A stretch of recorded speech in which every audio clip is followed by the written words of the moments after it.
Okay, so this is Anatomy Intense Review, and after recording a couple of the other Intense Review classes, I'm going to try to keep this really short relative to how much is covered in this class. So we'll see how that goes. I always say that, and then I'm a lot wordier in trying to make sure that you have all of the language down and everything than maybe what is optimal time-wise. So we'll wing this. If I need to, I will split into multiple videos in order to say everything that I need to say. But I do have somewhat of a sort of cheat sheet in front of me that was, of course, made by me to reflect what is mostly asked on the test. So really, if you look at the test bank as someone like me who studies it extensively, there's really kind of certain areas that they ask questions. They can ask them several different ways from several different perspectives, but ultimately they kind of ask about the same big concepts. So I'll focus on those. This packet, depending on when you are seeing this video, this packet may look drastically different from your current anatomy packets, or it may look very much the same. In both instances, they're probably not exactly the same. So make sure that you have this packet printed, even though a lot of the notes look like they came from previous, they did. But I have added things, clarified wordings in some places, and that may not be something that you can see right off the bat when you look. So this is a different packet, a new packet. If you're seeing this shortly after it's made, I've made some huge clarifications. Some of the note pages look entirely different. Some of them look very much the same. If you're seeing this much later, it's October of 2018. So if you're seeing this mid-2019, probably I've used a lot of the notes from here to re-record the anatomy classes, in which case your notes may be similar.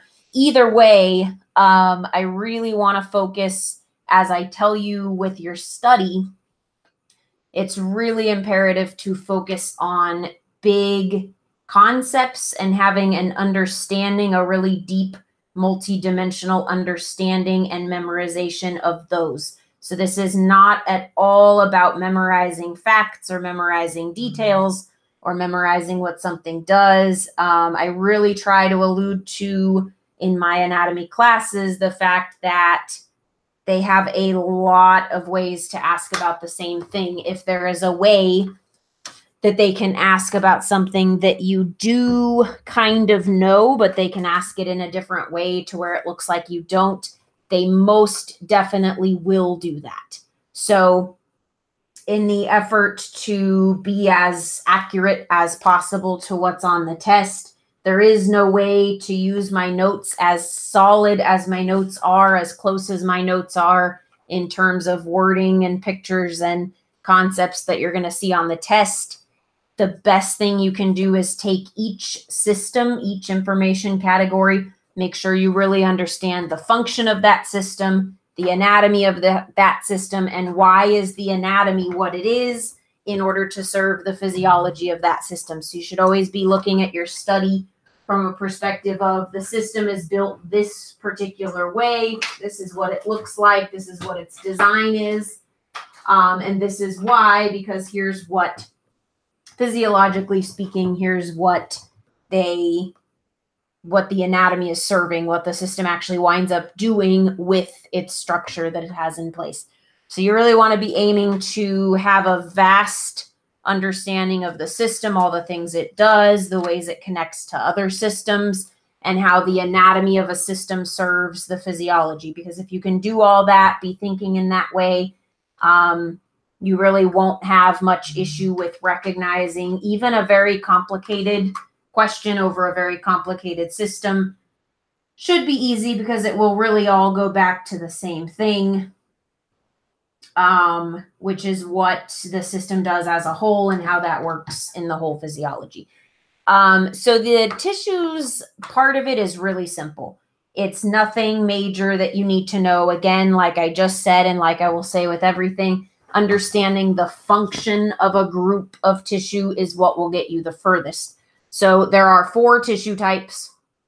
And what I'm going to do, more so than reading you what's here, like we did the last time, what I'm going to do is tell you what the function is of each of these tissues, what you should know. And this is intense review, so by now, most of the things that I say in this class should be not just familiar, but you're like, yes, I know that. I'm thinking of that at least similarly. You don't have to think exactly like me.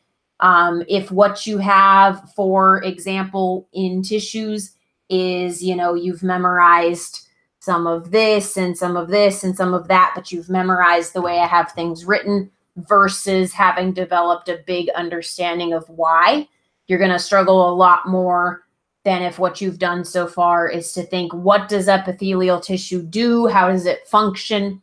As a result of how it functions, how is it made? And then that would allow you to just automatically assume, based on a scenario that's put in front of you, that epithelial would be involved.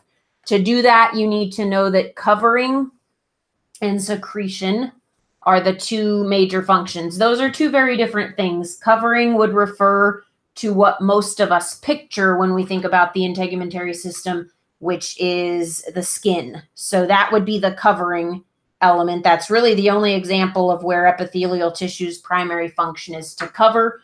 Otherwise, it's secretion. So when chemicals or fluids have to be able to go from one place to another, epithelial tissue is used. So we see that in glands all the time. So you've studied the endocrine system now. Every single gland has something major in common, which is that it manufactures something or secretes that thing somewhere else. So if it's an endocrine gland, it secretes into the bloodstream. If it's an exocrine gland, it secretes out of the body, which is excreting. And a certain kind of tissue is required for that, which is a tissue, kind of, if you picture in real life, what would be something that would allow liquids through and what would be something that wouldn't. So there would be a huge difference between running your paper towel under the faucet and continuing to run the water through the paper towel after it's filled. That would go right through there, so that would allow secretion. Where if you're using a Tupperware, no matter how full it gets, it will overflow, but it will never actually be able to be penetrated by liquids. So when you're thinking of epithelial, the covering element still can let things be secreted or let in, but this is a different type of epithelial tissue that would do the covering. Secretions, you can guarantee that it has a consistency that allows the passage of different things like liquids, hormones, oils, and so on through them. So when you think about the secretions one, that leads to these three things down here. It would be found in structures where absorption, secretion, and filtration occur. So those are examples of where secretion or movement of liquid from one place to another is happening. These are areas where you would need the tissue to look more like a paper towel that gets saturated with liquid and less like a Tupperware. Absorption should make you think digestive system. Secretion should make you think of a lot of things, but integumentary system is the unique one that we really call it secretion. So like the sebaceous glands secreting oil, the sweat glands secreting sweat. And then filtration, you should be thinking of the kidneys, because that's the part of the body that really makes decisions and sends some stuff through and out while sending some stuff back into the body. Both of those functions involve filtration and absorption back and forth. There's a word that you probably remember from learning about the kidneys, which is the word reabsorption. And that has to do with the fact that by the time something makes it into the kidney, it's in this special place that's sort of in limbo between leaving the body and staying. So if something is going to leave the body, it's going to get filtered out, and you're going to see epithelial tissue doing secretion or excretion, versus reabsorption is going to get absorbed back into the bloodstream, back into the body. Both of those would use epithelial tissue. It exists sometimes as a single layer and sometimes in sheets. And it does not have its own blood supply because it's usually located in places where If it did have its own capillaries and veins, those would get penetrated because things are moving through. So at any time that something doesn't have its own blood supply, what we always mean is it doesn't have its own direct blood supply. Nothing can exist and live in your body without having blood access. This just means it doesn't have its own veins or capillaries or arteries because it has essentially dependence on the layer that's beneath it. When we think about the skin, which we're about to review, there's the outermost layer made of epithelial tissue, and you notice, and hopefully know by heart by now, there really is no structure anywhere super close to the epithelial layer, but definitely not in it, that would be epithelial, or that would be allowed, I guess, to have a bloodstream because it is epithelial. The one other thing that you need to know about this, besides really having an understanding of why it works the way it works and looks the way it looks, is how it would be classified. So because most of you studied this in the way of like, you know, this has simple cuboidal versus this other thing has stratified squamous and this other thing has simple columnar. So essentially, when you learned this, you probably kind of skipped ahead to the details. And when I say learned it, I don't mean with me, because I don't skip to the details. But your classes, your anatomy classes, would have gone kind of straight to, it will not let me put the S on there no matter what I do. So details, you can note details here. You don't have to. If you don't like adding too much to your page, that's probably a good strategy.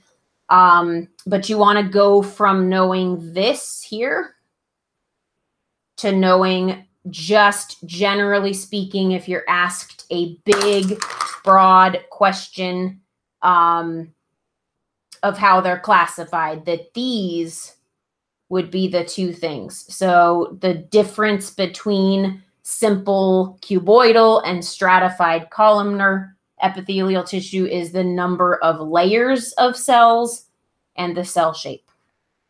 So that's the big stuff. It's involved in covering. It's involved primarily in secretions that would require a certain type of consistency, allowing things back and forth. We would see that in glands and anything else that does secretion or excretion. We would see a different type of that in skin tissue. We would see this primarily in the digestive, integumentary, and renal systems.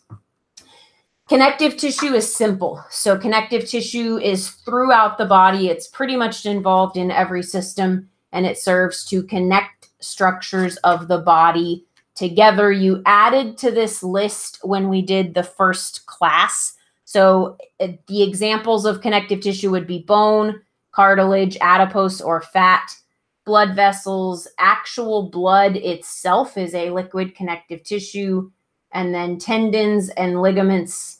Some of you think of those together as a pair because you're focused on having a big understanding. Some of you think of them separate. Tendons would connect muscle to bone, and ligaments would connect bone to bone. So connective tissue, for the most part, does have a blood supply. And again, you don't want to be memorizing, have a blood supply, don't have a blood supply. If you're doing it that way, it would actually be better to abandon the entire concept of blood supply. You want to be understanding how and why that would matter, or how and why that would make sense. Connective tissue is never on the surface of the body because our entire body surface is covered with epithelial tissue. So it is underneath, it's further from the skin. That means it's harder to penetrate it with like a sharp object or liquids that are trying to get exposed to the outside of the body. So it has its own blood supply because it's a little bit regressed from where the surfaces of the body are that are coming in contact with foreign things.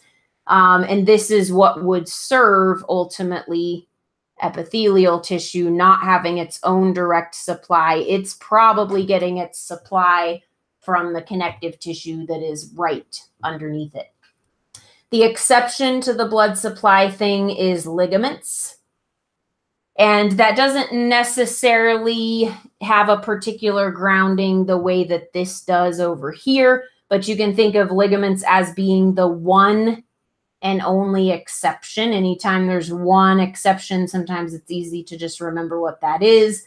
If there was gonna be an exception, ligaments would make the most sense because they connect bone to bone. So when you picture a connection from one bone to another bone, you picture a dry area.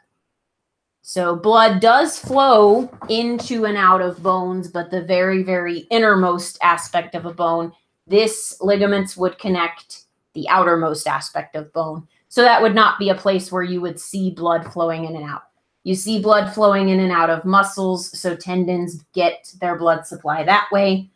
You see blood flowing in and out of fat, certainly in and out of the blood vessels and the blood.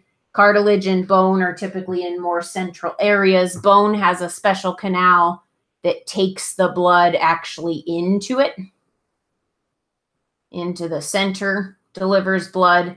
So by default, because an artery comes in there and a vein leaves there, that is its own blood supply. So connective, you want to know that the very broad purpose is to connect structures of the body together. You do need to know with connective what this list is. What are the connective tissues by example? Every one of them would be something that you would want to know. And then understanding the blood supply concept, understanding why epithelial wouldn't typically have its own supply, and understanding why connective would. Again, if you're having a different thought process there and you're more so memorizing what does and does not, that would be a case where I would not recommend worrying about that segment. Memorizing will never, ever help. So you have to be grounding it in, this is the anatomy and this is the physiology of this. This is what makes sense to me. Otherwise, you will not remember it, and it could take up the place of something else you need to remember, or it could take up the place of a bigger thought process. It's downhill from here, just like in the other class. So muscle tissue produces movement. This is the key here. You need to know and understand that the only part of the human body that actually creates and originates movement is muscle. Muscle is always made up of muscle tissue. So muscle tissue units are the only thing that produces movement. There are 3 types. 2 of them go together, and you might clarify this. I will remake this note page at some point. It's possible that this that I'm using actually does not look like your note sheet, in which case yours is more detailed. But essentially these 2 are in one category. So when I say smooth muscle, I'm referring to like regular smooth muscle and then also a specialized kind of smooth muscle called cardiac smooth. Cardiac smooth is in the heart only, so that's easy to think of and remember. It is a type of smooth muscle tissue. If you are working off the same notes that I am, make sure that you kind of add that and clarify that. So the 2 categories are really skeletal muscle tissue and smooth muscle tissue. The big difference being skeletal is voluntary. Those are all the muscles in your skeleton that you can use voluntarily, and smooth is involuntary. Smooth subdivides into cardiac and smooth. You would see smooth muscle anywhere that there is muscle activity that's not voluntary. So like intestines moving food through, contractions of intestine and stomach, contractions of blood vessels like arteries, movement of the bladder. Although the bladder is mostly epithelial, it does have smooth tissue lining it. Same thing with the uterus. The uterus would definitely use involuntary smooth muscle in childbirth. Skeletal is connected to bones. Everything that is called skeletal is voluntary. Skeletal is like a word that means voluntary. So that's going to mean in very rare instances, there might be a muscle that you don't think of as skeletal because it's more internal than that. The one that comes to mind for me is the diaphragm. So when you think of a muscle, think of whether it's voluntary or involuntary, and it will automatically fit in that category or that. Diaphragm is voluntary. It does fit into skeletal, even though you don't really picture it as being on the skeleton. Nervous tissue, also known as neurons, that would be found in the brain, spinal cord, and nerves, essentially only found in the nervous system. Nothing has nervous tissue that's not in the nervous system. And then the job of these is to send electrical impulses. So I do have noted here, and it's mentioned later, that myelin is a special type of nervous tissue, but still nervous tissue, that creates support and insulation in certain areas. Otherwise, just regular nervous tissue makes up everything. I will backtrack for half a second to muscle tissue. Something that gets mentioned in muscular system, which is anatomy 2, is that there are lots of mitochondria in the, hopefully that notification goes away. There's a lot of mitochondria in muscle cells. So not only do muscle cells produce movement, they also produce heat and energy and lots of other things, leading to muscle cells and muscle tissues having the most mitochondria of any of the cell types and of any of the tissue types. I'm going to change what I wrote and actually be really bold and say the most mitochondria. So if you ever got the question, where is the most mitochondria located, or vice versa, they said such and so cell is put under a microscope and it's got a lot of mitochondria. What do we know about that? That would mean that it has to be muscle tissue. On integumentary system, this is a big system, lots of info. Again, it's October of 18. It's actually almost November of 18. I have crossed out on your diagram everything that's not really asked about. I also don't mention those things in your Anatomy 1 class that you originally did. So I kind of underlined ones that are going to be important for you to know.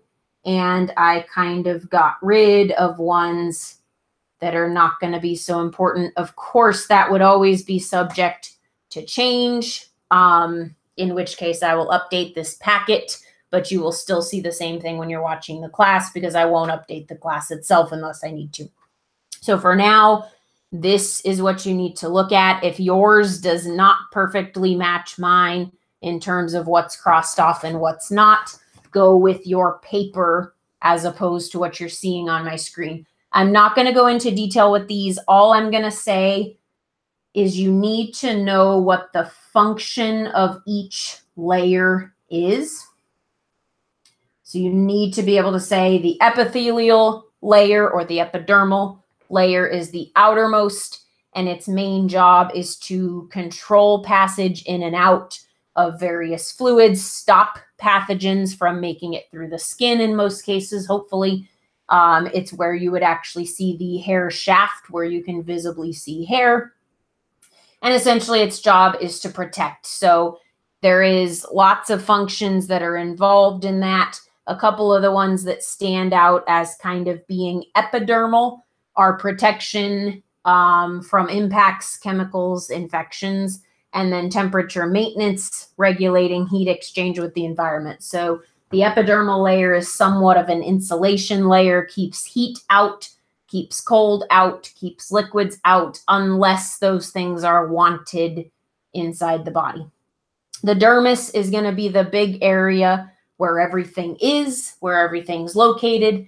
So all of your structures, all the structures that you know you're supposed to have somewhat memorized or down are going to be in the dermis. You really don't need to focus on papillary and reticular layer. It certainly doesn't hurt to know that those are the two layers of the dermis, but you don't need to have them memorized in order. You don't need to know what tissue type makes them up. And you don't need to know like details about what you would find there. So when you see structural questions that say, where do you find this? Where do you find that? And they're within the dermis, it's just going to be within the dermis. You're not going to have to answer, oh, this is in the reticular layer. You're just going to have to answer that it's in the dermis as a whole. So that's going to include the glands that are included in the skin, which are sebaceous and sweat glands. You want to know the function of each, what they actually excrete and secrete, where they are located, especially or including in comparison to each other. So you have sebaceous glands releasing oil more superficially, sweat glands releasing sweat further down. Structurally, there is a difference, and now at this point, you should be ready to start thinking a little bit more about that.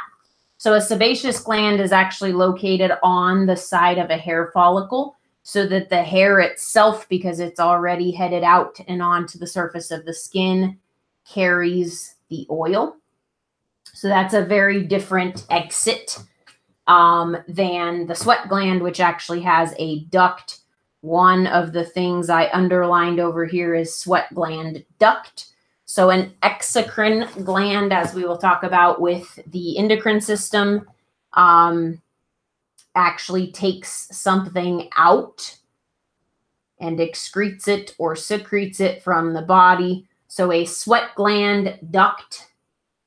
The sweat gland is an exocrine gland. It's a gland that's sending something out of the body. A duct is what basically tells us that something is exocrine rather than endocrine.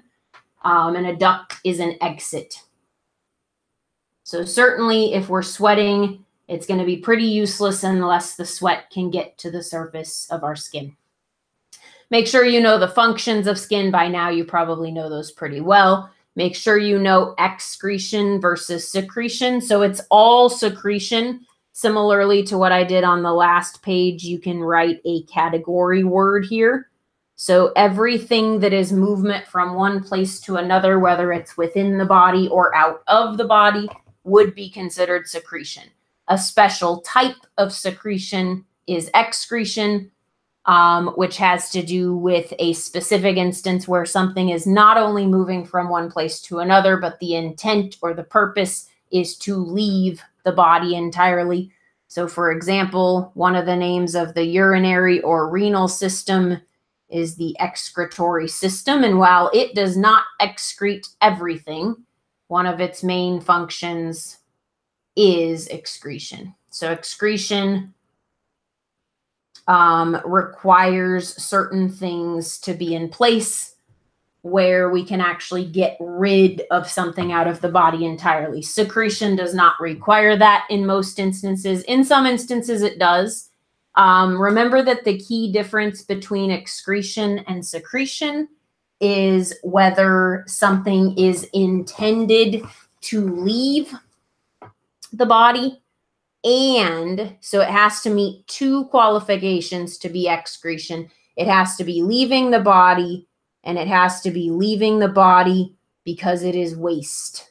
If those two things are not simultaneously true, it is not excretion. So there's two examples where something seemingly is leaving the body, but it is not excretion. And those two examples are the mammary glands secreting milk, and then the sweat glands excreting or secreting rather sweat. So sweat is not actually leaving the body. Just to be very clear, there are things in sweat that are waste and they are leaving the body, and that is excretion. But sweat as a whole serves the purpose of cooling the body down.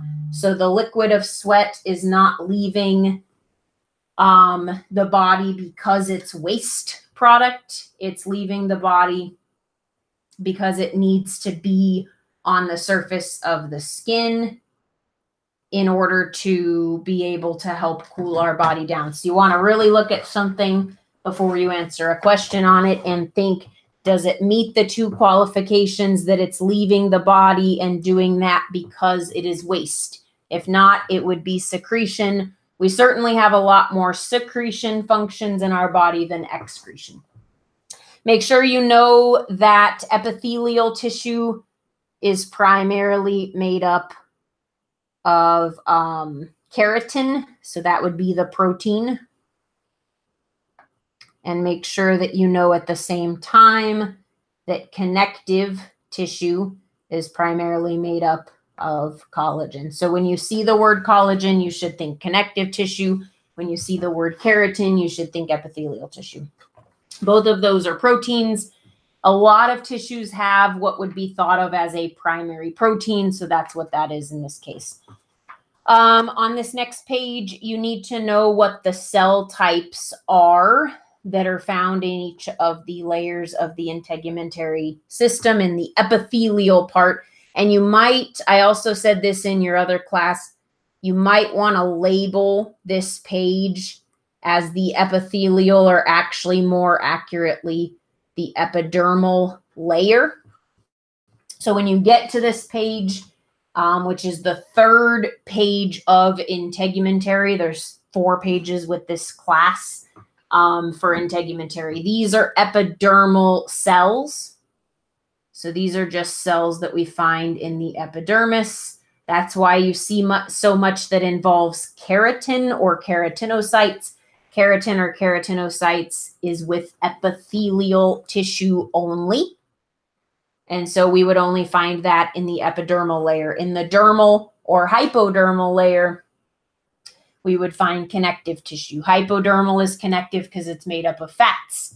And then the dermal is made up of just connective tissue in general because there's multiple types. So both of those would have this. And that's where you really want to get as you're continuing to study and you're getting to this more advanced point, is to be able to start connecting these different things that you're familiar with, these different things that you know, and put them together to where they cause you to understand more about each other.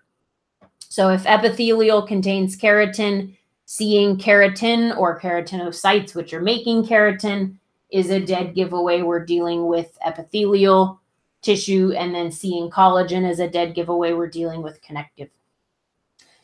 I won't go through the cell types necessarily again, because those explanations are pretty straightforward. The place that I see issues is here. You do need to be able to list the layers of the epidermis, both from deep to superficial and from superficial to deep.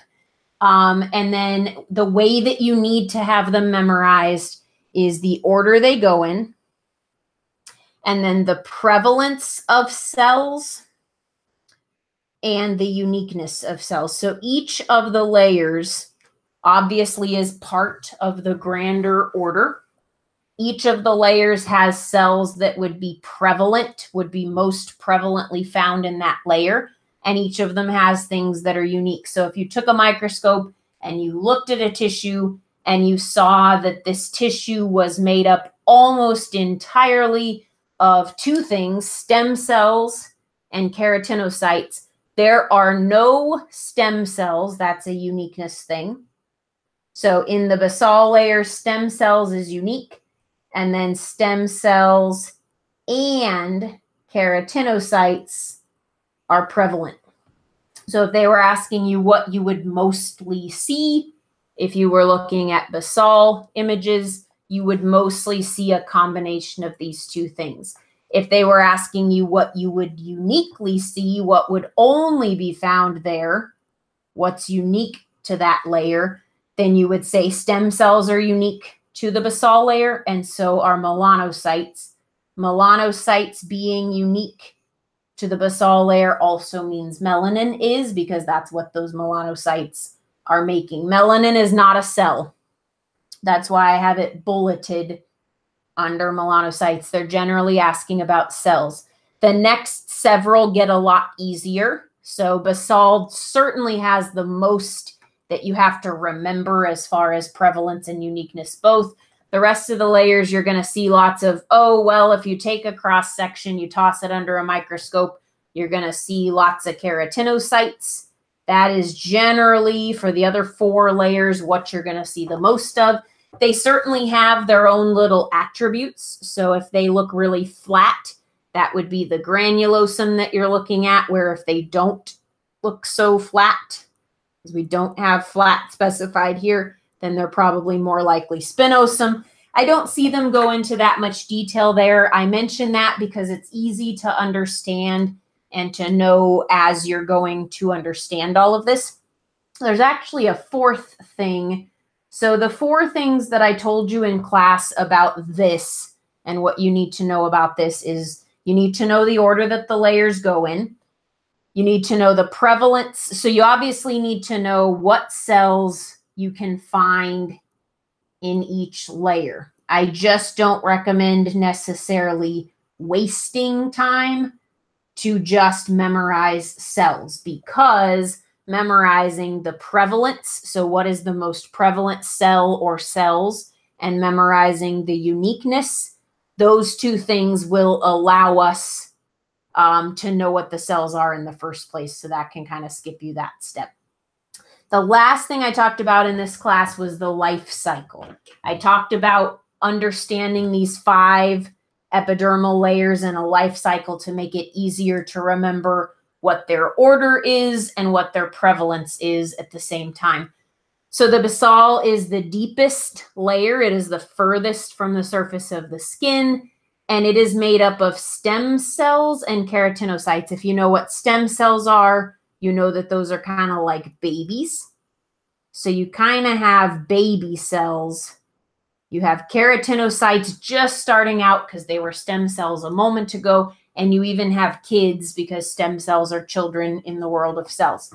When you get to the next layer up, so as you move toward the surface of the outside of the body, you're going to see that it's just keratinocytes. They don't specify them as being with younger cells. They also don't specify them as aging in any way. They're just regular, everyday, plain keratinocytes. So if you say the word people, you're probably referring to adults. When you say people, technically speaking, you're including anyone that you consider people, but what someone would picture is probably an average adult when you say person or people.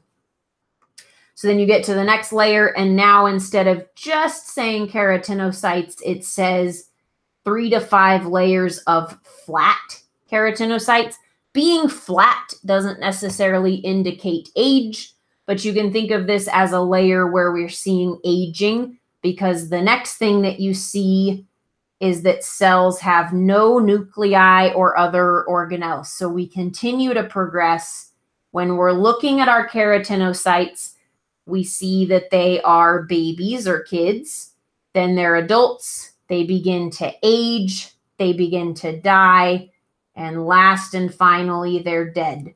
So remembering those 5 steps as sort of like a human life cycle will help you keep a better memory of what the keratinocytes are doing, what's distinguishable about them, and so on.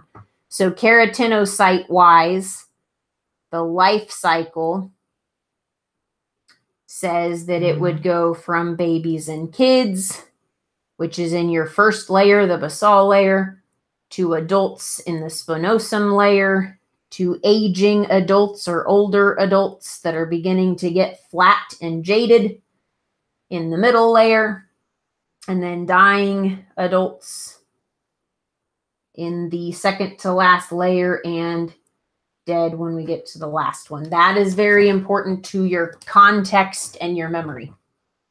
There is a picture here, just like in your other notes, that you can use for review or for picturing things or noting prevalence and uniqueness and things like that.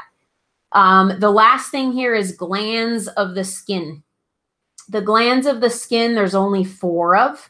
So there are sebaceous glands, pseudophorus glands, ceruminous glands, and mammary glands.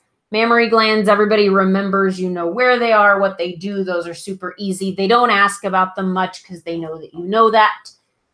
So the other 3 are ceruminous, which refers to serum, which is earwax. That one's kind of easy to distinguish and remember because it doesn't really seem like the other 2. The 2 that might be easy to mix up are sebaceous and pseudophorus.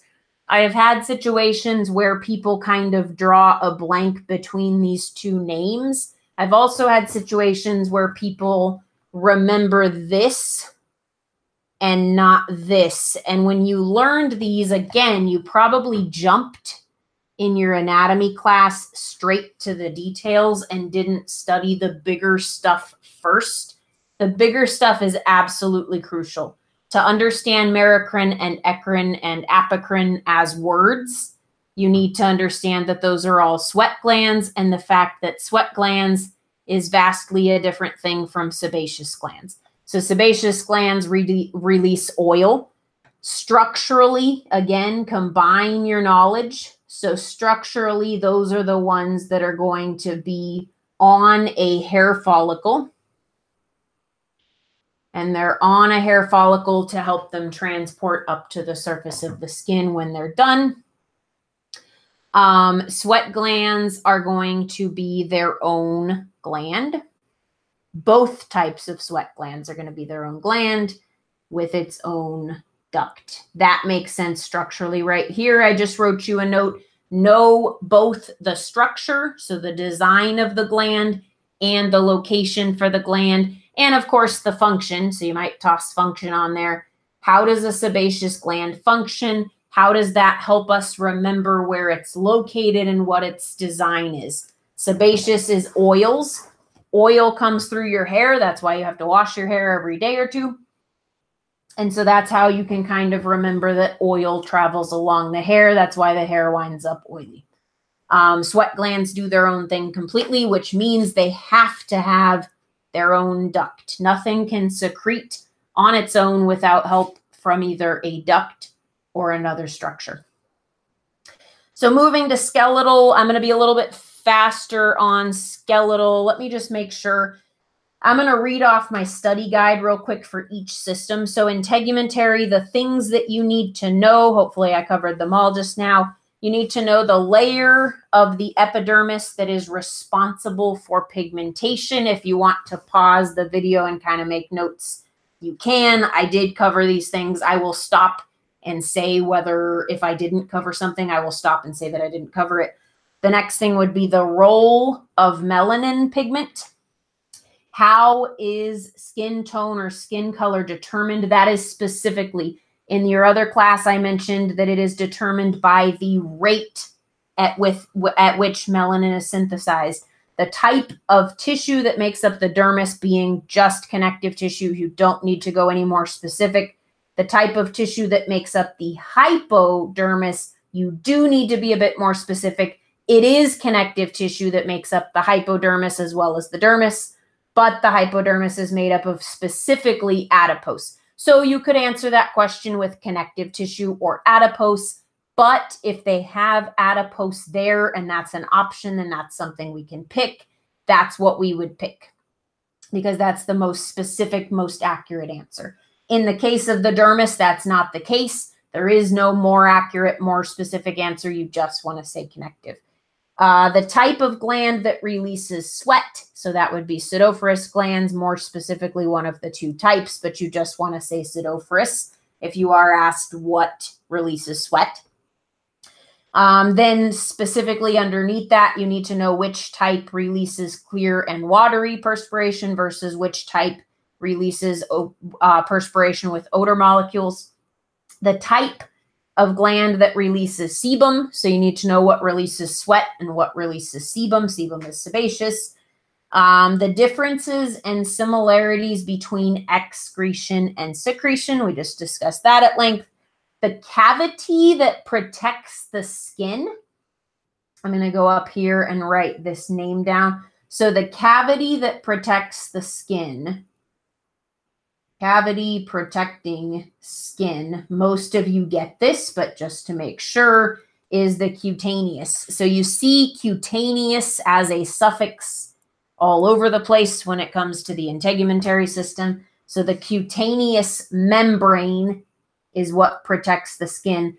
As a side note, oftentimes you see membrane or layer when something is like a sac that is protecting a big system or a big organ. In the case of the skin, the entire skin, which is one organ, is protected by the cutaneous membrane that helps to separate the skin from the systems that are underneath it, like the muscular system. Excretion completed by the integumentary system in connection with urinary. This was mentioned in Anatomy 3 class. That something that may actually be excreted along with the secretion of sweat. So remember that sweat in and of itself is not an excretion. We're not sending sweat out of the body because it's waste product. We're sending it out of the body to put it on the surface of our skin, causing release of heat. So sweat is a secretion. It's not a waste. Sweat can carry waste with it, and in which case we would say that the waste being carried is excretion. So waste can be carried. So if waste was carried out, an example of that would be urea. So we talked about the byproducts very specifically in urinary during Anatomy 3. Urea is a byproduct that results from the breakdown of protein. It's a byproduct.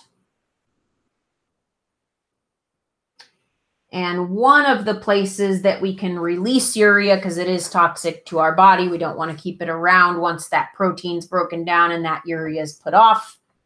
The skin can excrete in sweat. So that doesn't make the sweat a secretion or an excretion, but it does make the urea that is in the sweat an excretion. So that is a connection between the urinary and integumentary system. And again, you've done all your classes, you've studied your notes, you're now arriving at that point where you have the ability to start connecting everything together. All of the things I'm saying on a basic level should be obvious and memorized to where you can tune more into, oh yeah, that's how connective tissue relates to this usage. That's how the integumentary system works alongside the urinary system.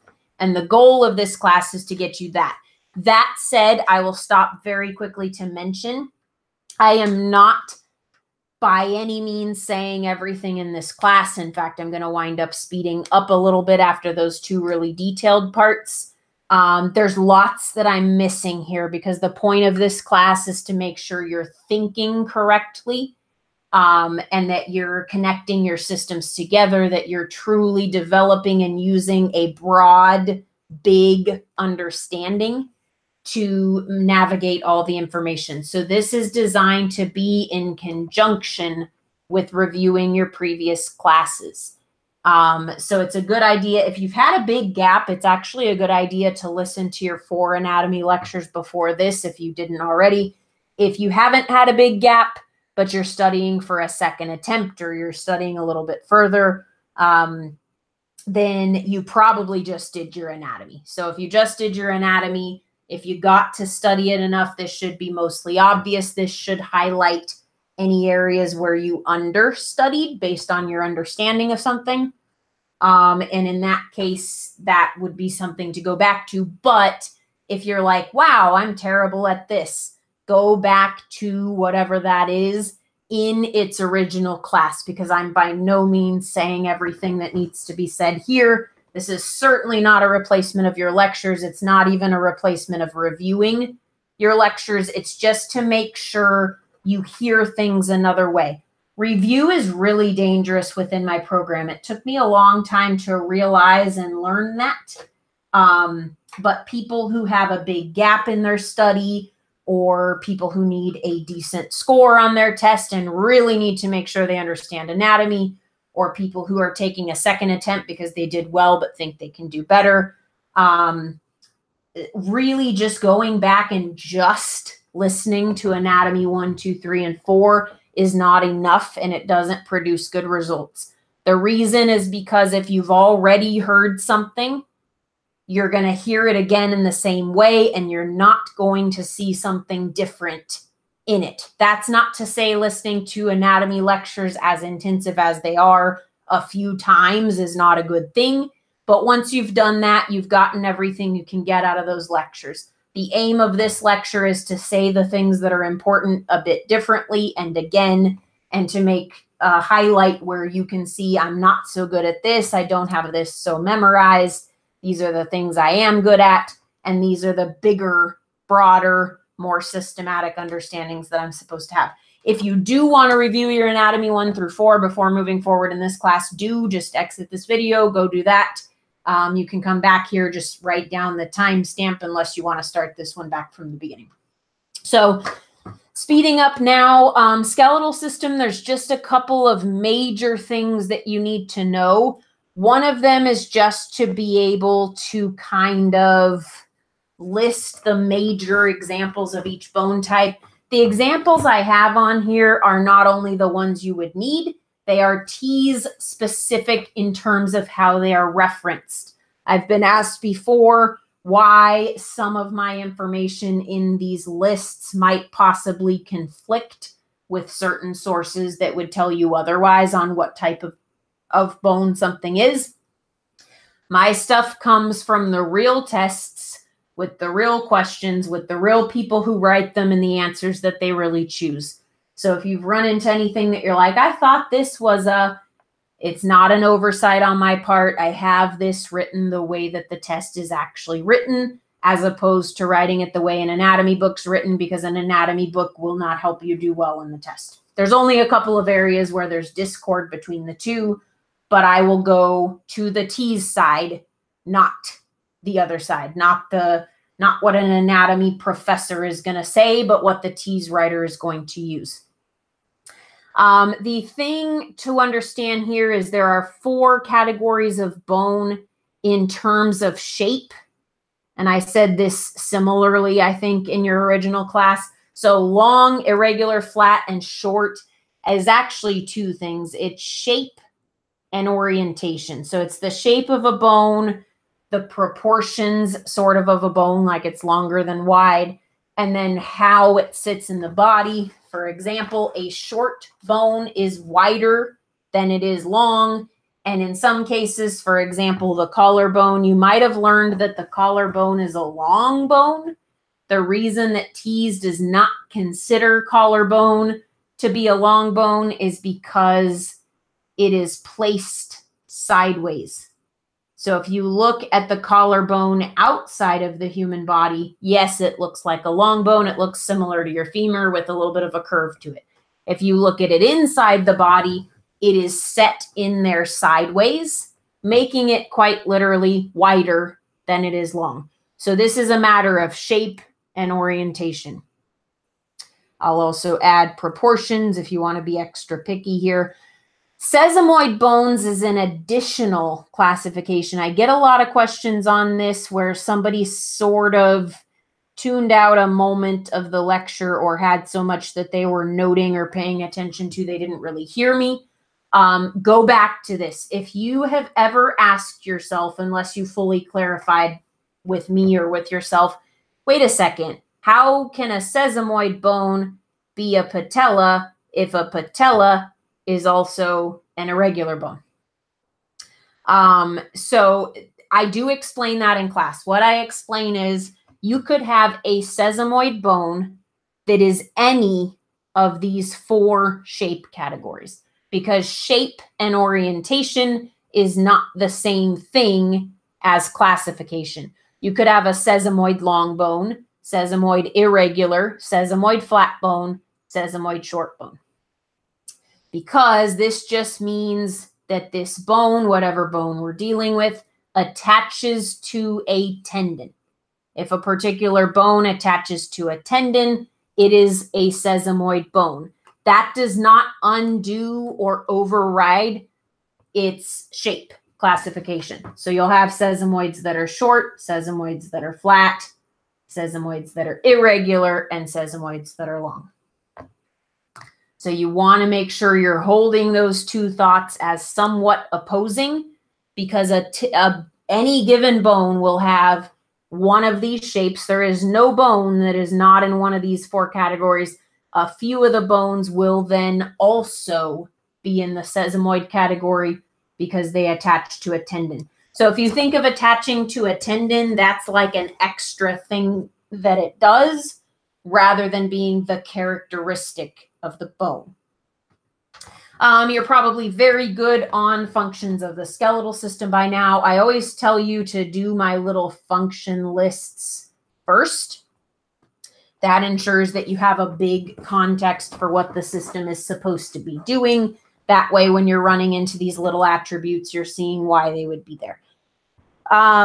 Bone cells. So the part that's important here, just like I said in class, is the top little tiny part.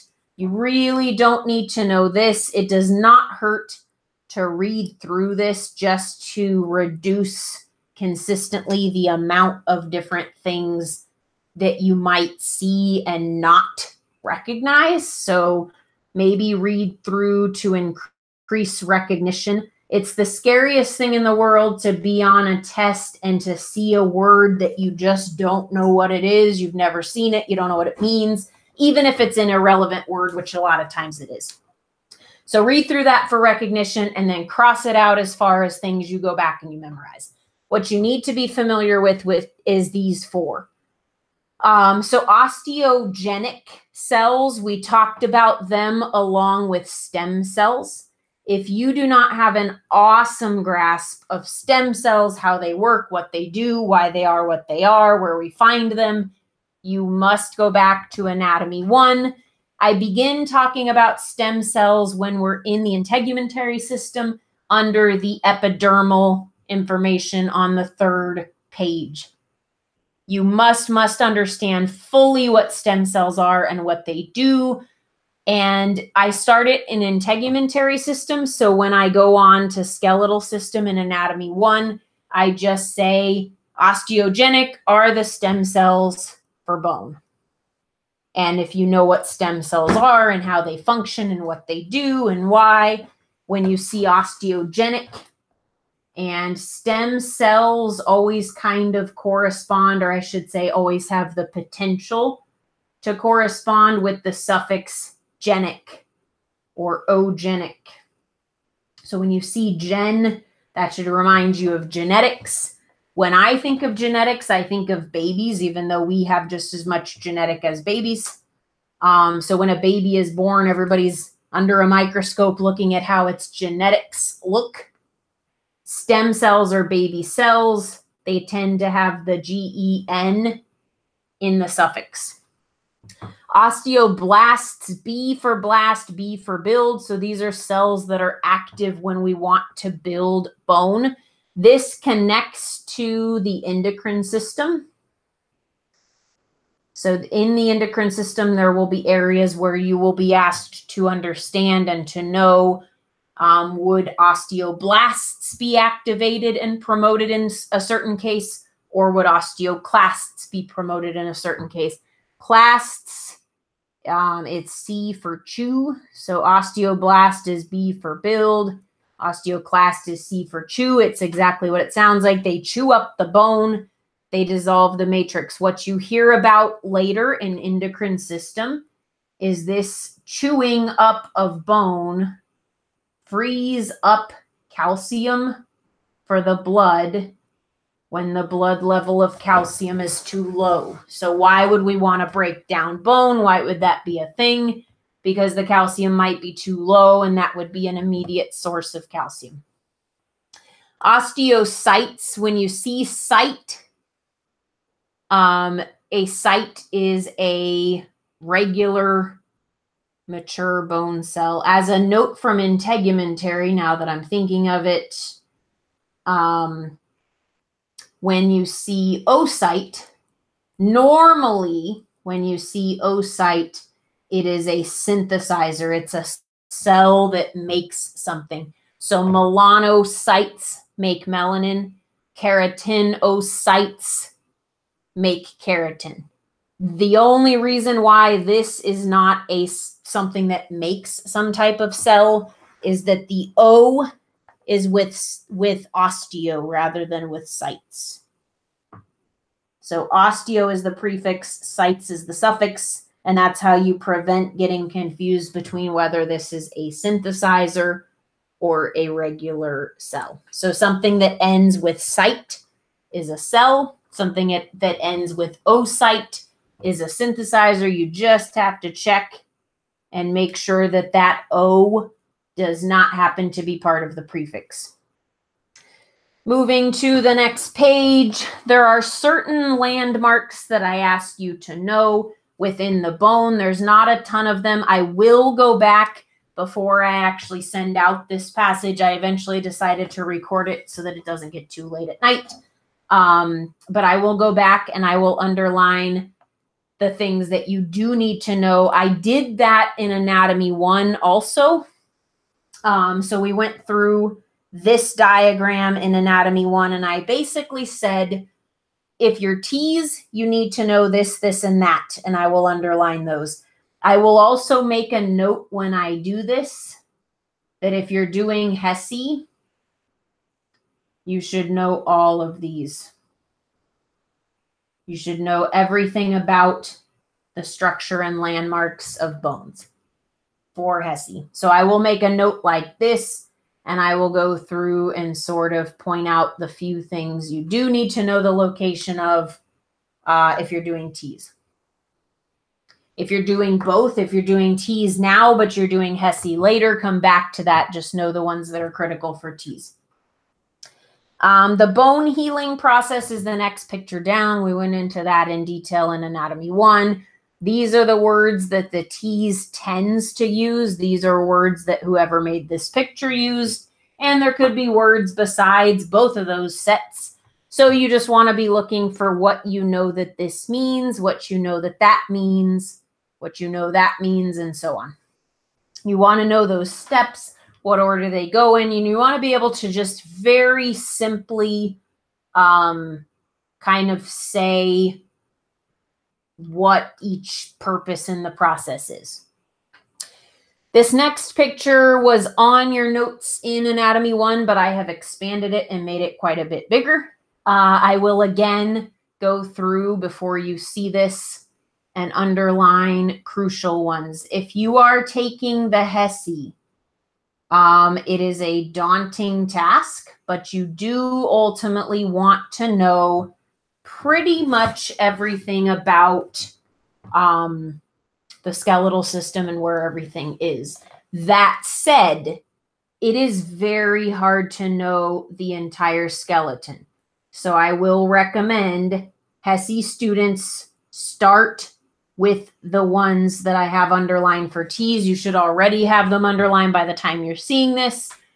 So start with the T's ones, and then you'll expand in a priority order, which basically means I am not only going to go through and label what the T's students need to know, I will also sort of do a, what they call in healthcare triage, is deciding what are the most important things for everybody, what are the second most important things, the last most important things, however many there might be.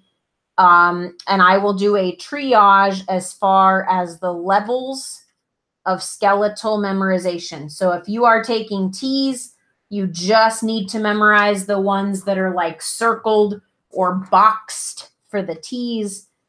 If you are taking HESI, you'll do the ones that are boxed, followed by, and there will be a legend that says like blue ones are the second line that you need to memorize right after the T's ones.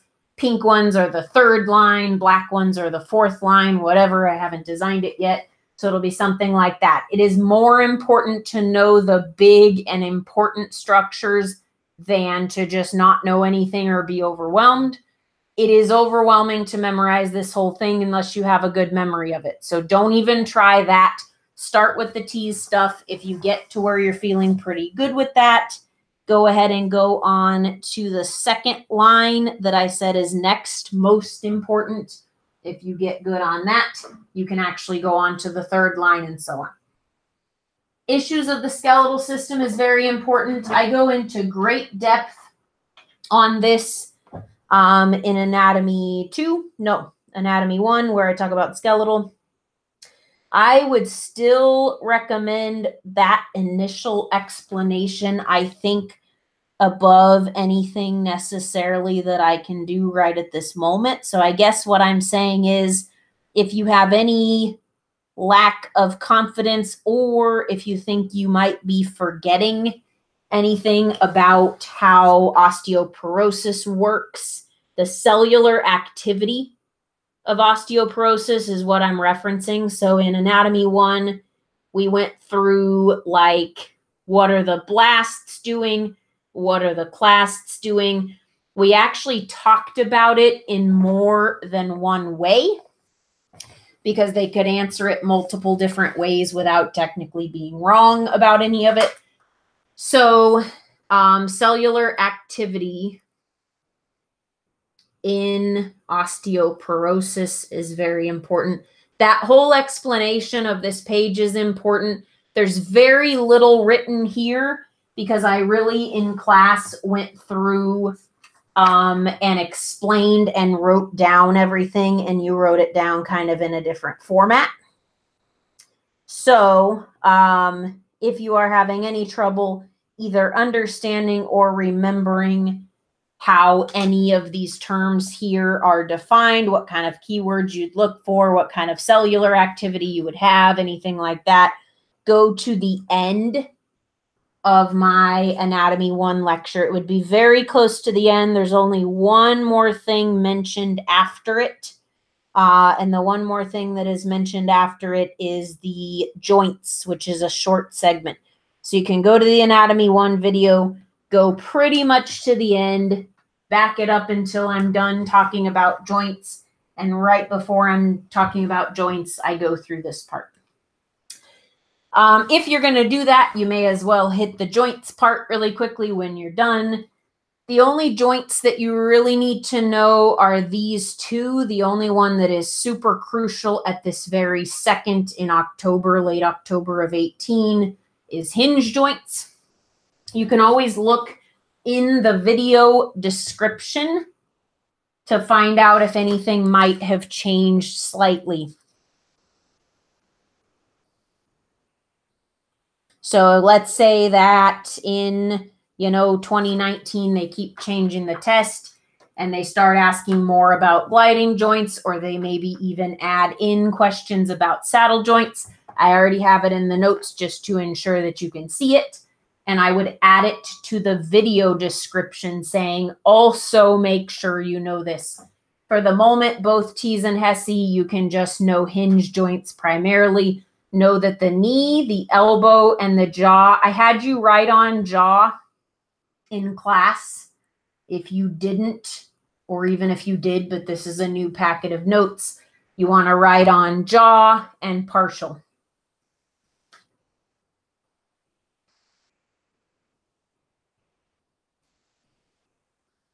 So the jaw is actually not quite a hinge joint.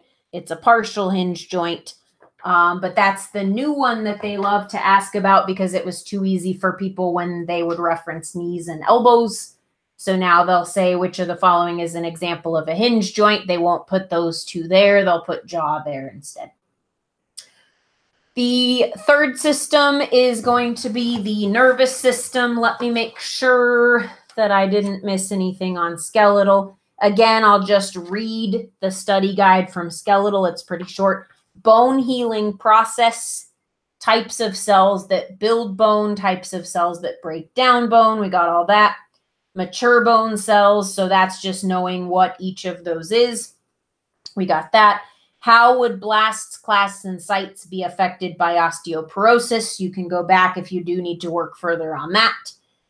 Example of a hinge joint, elbow, knee, or jaw. And then example of a ball and socket joint. Sorry, I circled the wrong two when I said to know those two. So this one that's down here, and then this one that's the second one. Those are the two that you need to know. Ball and socket are easy because it's the hips or the shoulders. That's the only place you see them. They're called that because they're literally like a ball at the end of a bone and a socket.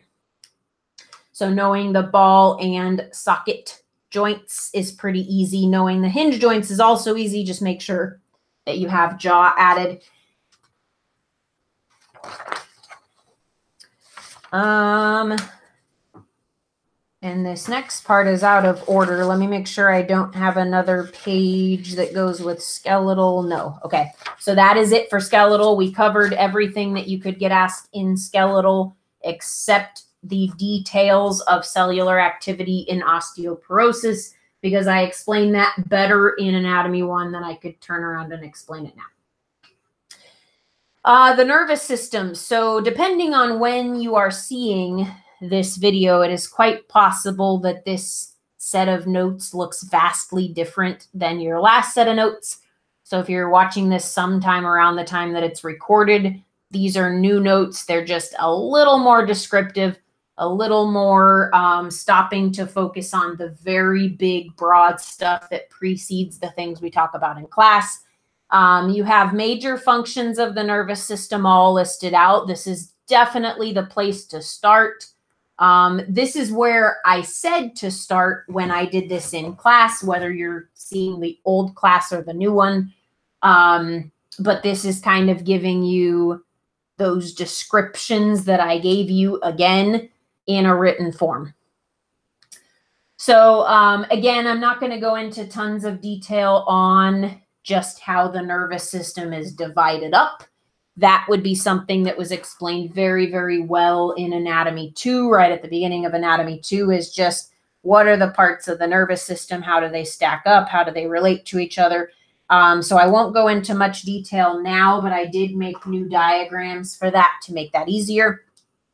So you want to remember that the nervous system is made up entirely of nervous tissue. You want to know that it is the control center of the body and that it allows us to be able to move, determines the rate at which the cardiovascular system is working, and commands and coordinates all body systems. So CNS really has control over every body system that you have, because it's the only thing in the body that's able to understand what's happening inside the body as far as the environments inside your body and what's happening outside the body.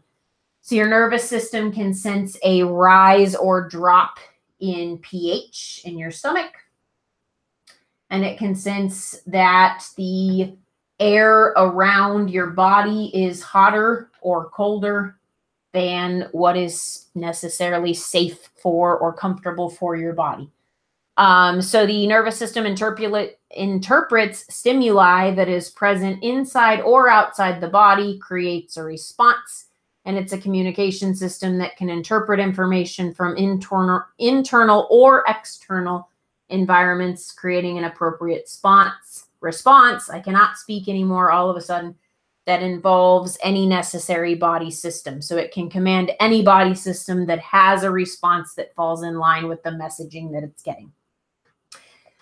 So for example, if the sensory nerves sense heat around the skin, the nervous system will send a signal to the cardiovascular system, telling the blood vessels to dilate, sending blood closer to the skin. That will release excess heat. There's 10 more things that happen with this example. I'm just giving you one example. You would also have involvement on the integumentary level, possibly on the level of the kidneys. There would be lots of systems that would become involved in this example. That's just one part of it. So every movement that our body makes, whether it is voluntary or involuntary, has to have two things: a sensory signal and an integration before the movement can happen. Three things total, because there is a sensory signal, there is an integration, and then there is a motor response. This is all from Anatomy 2. If you want to go back and review it, I will not go into detail. The sensory signal is coming from the environment, internal or external.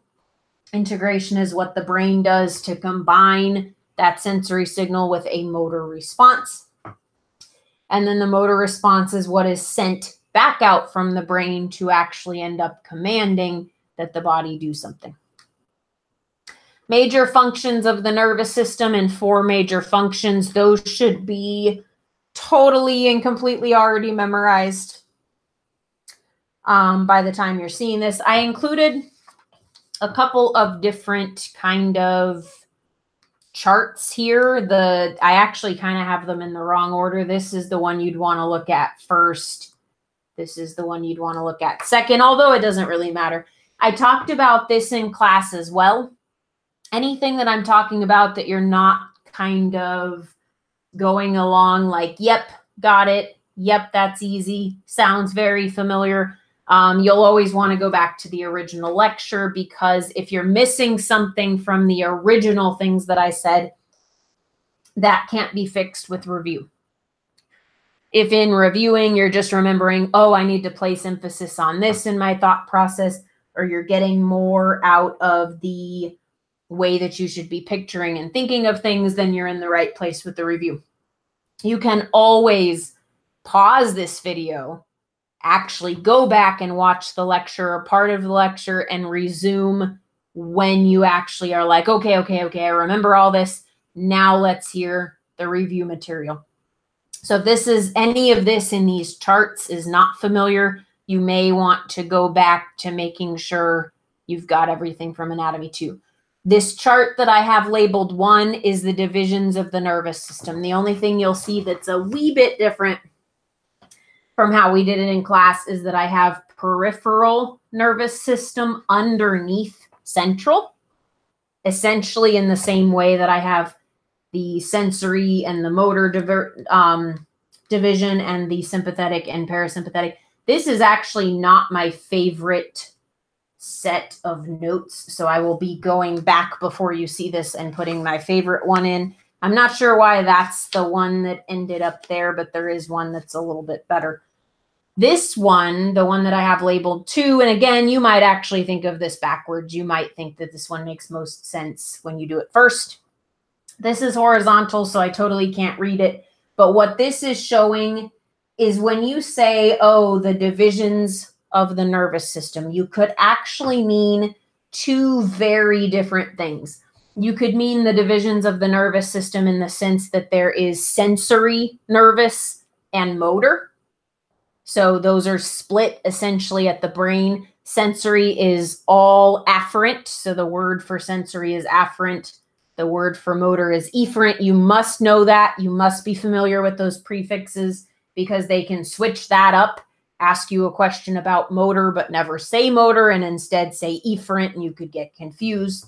So you want to make sure that you are thinking of this essentially with both terms, these 2 and those 2. Anytime you're thinking of sensory, that's the incoming signal. That's the start of it all.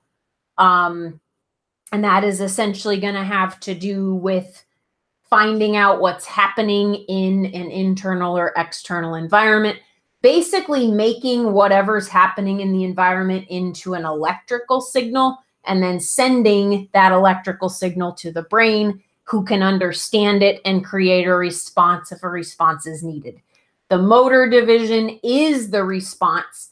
Motor will always be carried out by muscle, which is why the nervous system works so much hand in hand with the muscular system.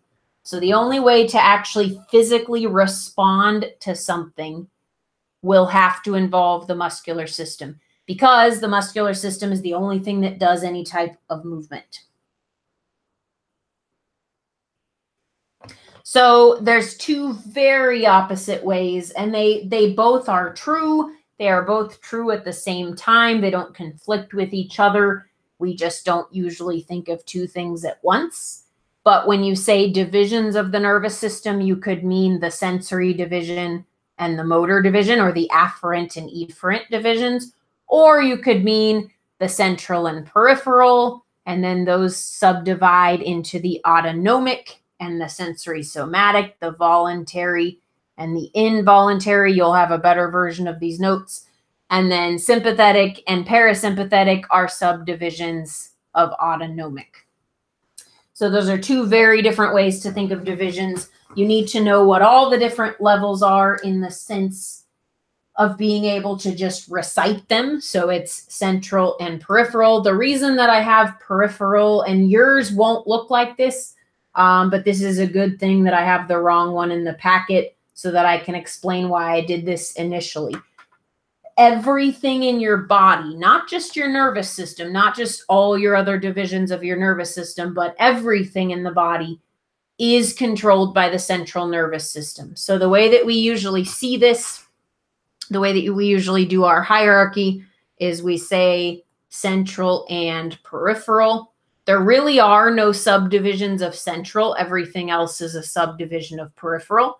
And so then we have the autonomic peripheral that's not under our control, and we have the sensory somatic, which is And again, sensory somatic does not further subdivide, but autonomic subdivides into sympathetic and parasympathetic. So central and peripheral are thought of as the two big main primary divisions of the nervous system.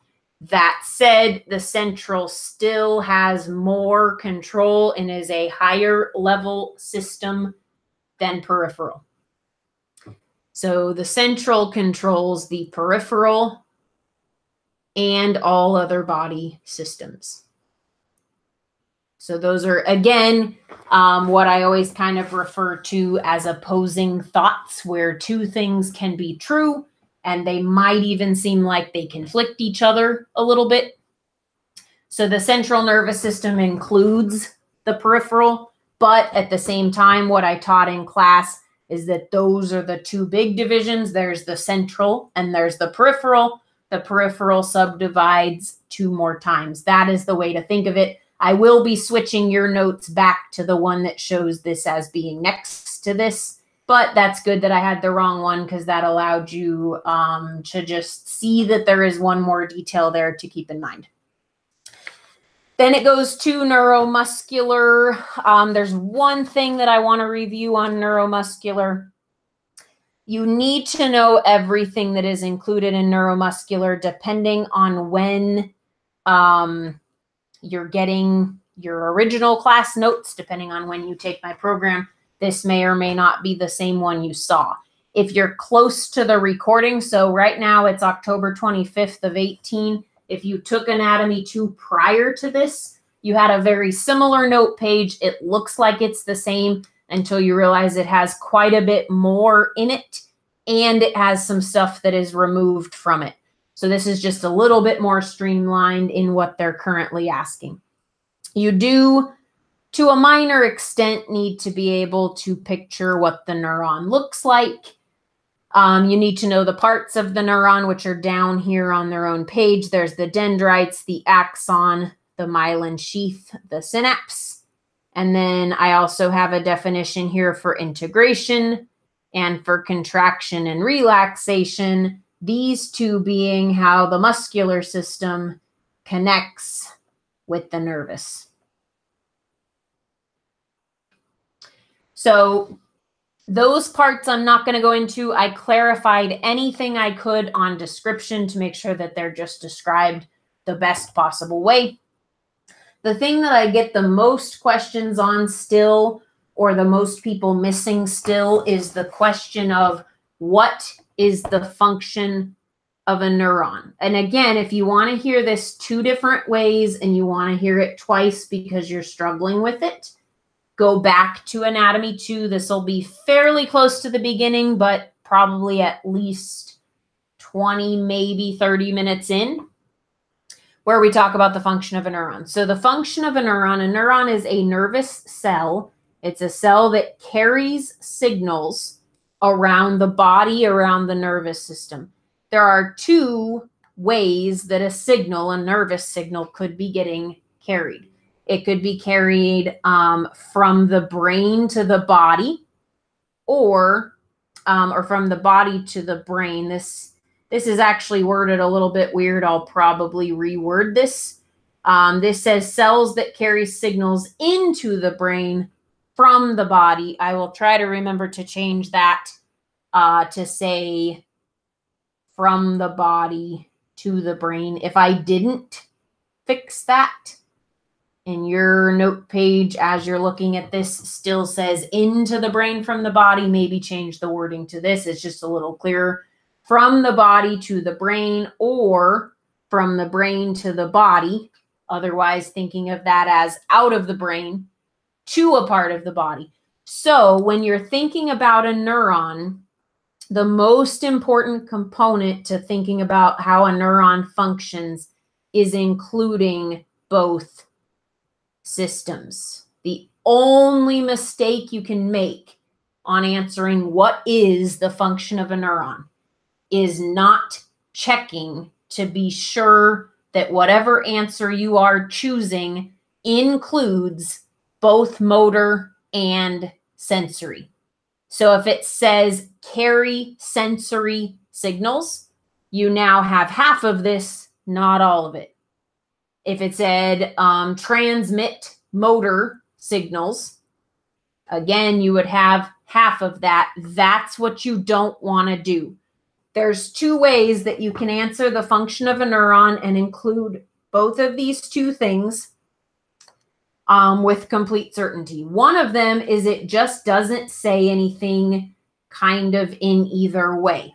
So if it doesn't say motor and it doesn't say sensory, if it just says transmit nervous signals, you are fair to assume that nervous signals is such a broad term that carrying motor signals, or that carrying nervous, signals just means motor or sensory.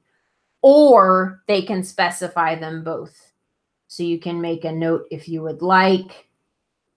So you need to specify both, or you need to not specify either. What you are looking to avoid when being asked for the function of a neuron is something that says does something with the sensory system, or something that says it does something with the motor system. So the analogy I believe more or less that I gave in class for this is if you were asked, what does a nurse do? And you said, oh, they give medication. Anyone who kind of knows the role of a nurse, or certainly people who are working in healthcare already and are observing nurses, you know that that is like a 100th probably of what a nurse does. So you wouldn't answer the question that way. If somebody said, what does a nurse do? You might have a hard time answering that question because there is a lot to the answer to that question. But you certainly wouldn't just say, oh, they pass pills, unless you were trying to be exclusive or derogatory in answering the question. If you were trying to honestly answer, what does a nurse do? You would not just give a little answer like that, because that would misrepresent to the person asking the question what a nurse actually does do. So what a nurse actually does do is they do pills, and they do patient checking, and they do patient care, and they do record keeping, and they do incident reports for anything that goes on. I could go on all day with what a nurse does. Thankfully, the function of a neuron is a lot simpler than that. All you're looking for is to make sure that your answer is clear in the fact that asking what a neuron does is asking what motor and sensory neurons do, rather than just one or the other. I have two steps here, and I added a big note with asterisks here. Your answer choices on this can contain a lot of different wordings. Further, you could actually have a situation where you see this question twice, mostly T's. So seeing it twice would probably happen on T's. It's essentially luck, because they have so many different versions of this question that it's a lot more likely you get asked about it 2 different times than it is with anything else. So you cannot memorize what you're going to answer at all. Even if you really focus in on your mock testing and you're trying to memorize your mock test questions, which I don't recommend doing, most of you know that, you still couldn't, because they can put the answer choices together 10 different ways. What you need to have is a 2-step method, which I'm referencing here. I gave during Anatomy 2 class, and I will briefly give again. First, you should look for, and I have these in the opposite order from what I taught in class. Again, depending, I'll explain why I keep saying depending when you took the class. This review class is being recorded not too long before the re-recording of many of my current classes. So as I'm recording this review, I am updating the way I'm saying certain things, the way I have them written in the notes, to be different from how I taught it before, to be a little bit more efficient because of the evolution of the test. So if you're taking this intense review anytime probably in 2018, you took the older version of anatomy where I had carry or transmit, I had that listed first. I had this listed second. The reason I swapped it, and I will end up swapping it, so if you're taking my classes, I don't know when the whole revision will get done. It's a many thousands of hours long process that is in progress.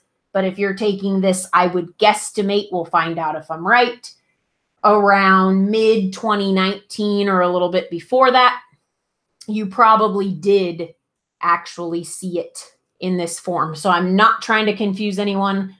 If you don't have your notes sitting next to you, you might go back and compare and contrast certain parts of this a little bit later, just to make sure you're not confused, because I wrote it in two different ways. None of the actual information and fact is changing here. Why I switched create electrical impulses to the first one and carry and transmit signals to the second from the edition that I currently have is technically, if you try to think of this as happening in order, you would have an electrical impulse created first, then carried somewhere, because it can't carry the signal until it's an electrical signal. So I switched creating electrical impulses to happening first. You can also say action potentials instead of saying electrical impulses. So those mean the same thing. And that essentially refers to the fact that a neuron is taking in, a sensory neuron is taking in non-electrical information from around it. A motor neuron is taking non-electrical information from the brain. And the first thing that has to happen for the neurons to do what we think of them doing, which is carrying those signals back and forth, they have to have a signal. That signal has to be electrical, so everything that travels through the nervous system is electrical, which means that either an electrical impulse or an action potential, same thing, must be created by the neuron.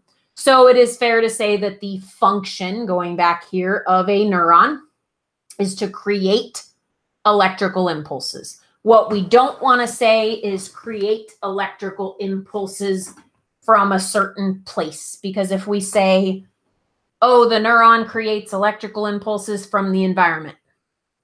The environment is just one type of the two.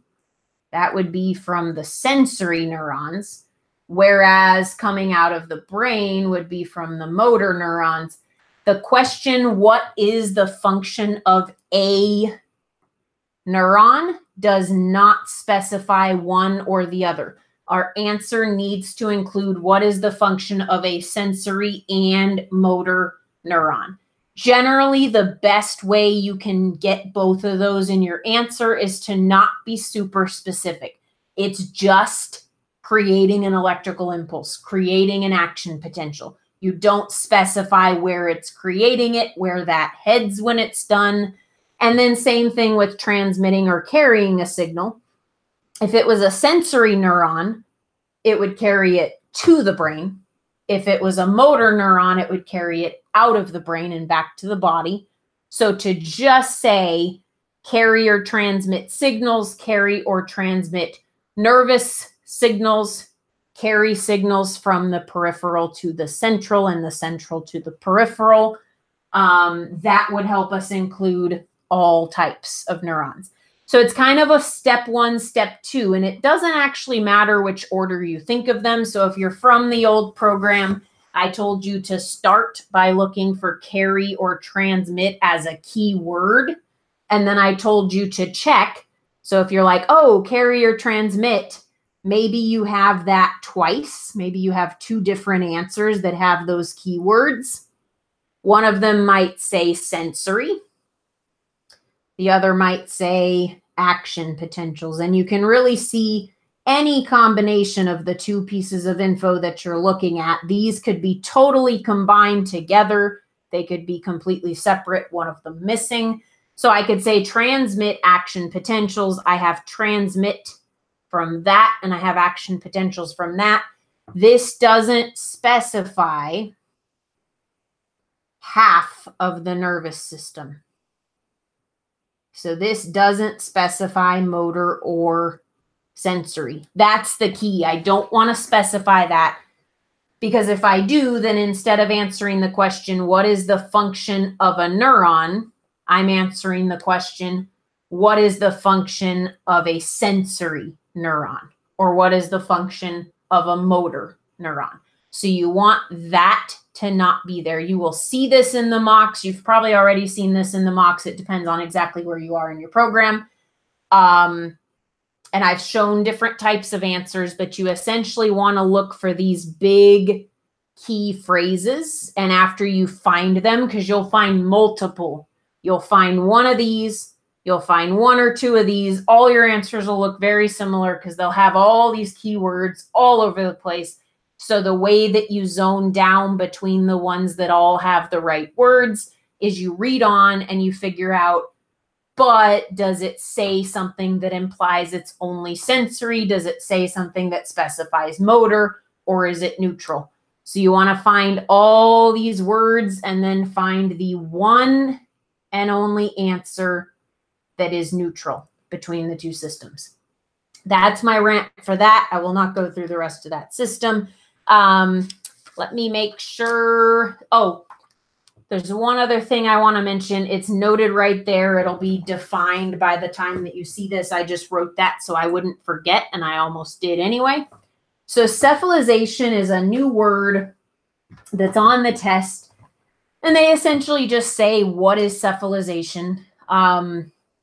And it's kind of people think of the brain when they hear that word. So I guess the good news is the people that have gotten this new question have largely thought of the right system. So when people hear cephalization or they see ceph as a prefix, they think brain, and that's good. That's the right system.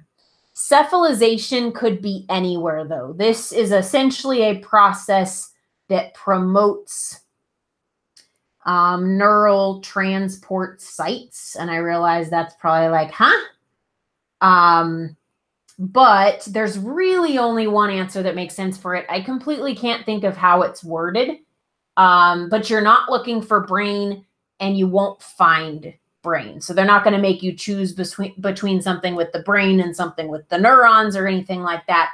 But the answer has to do with promoting and connecting and igniting neural sites. So these are all the different neurons throughout the body that you're looking for. So when you're looking for cephalization, you're thinking of each and every one of these little neurons out in the body and where those are located and the activation of those. Other than that question, that is brand spanking new. They just put that on the test as of mid-October, I would say, of this year. Let me see if I missed anything else. So what my cheat sheet says is know about cephalization, know about the two divisions of the nervous system, meaning central peripheral, know the two divisions of the peripheral nervous system. So when you further subdivide the peripheral, you get autonomic and sensory somatic. Know that. Essentially know your grid that shows the different orders and divisions. Two divisions of autonomic are sympathetic and parasympathetic. Sympathetic nervous system activation characteristics are part of the little grid. Again, I'm putting a different one into your notes, and hopefully it won't be cut off at the bottom because this one got cut off. Know what the attributes are. So sympathetic will have an increased blood pressure, increased pulse, pupils dilate, glycogen is mobilized in the liver, and it's used as an immediate source of energy. That's what I mean by that.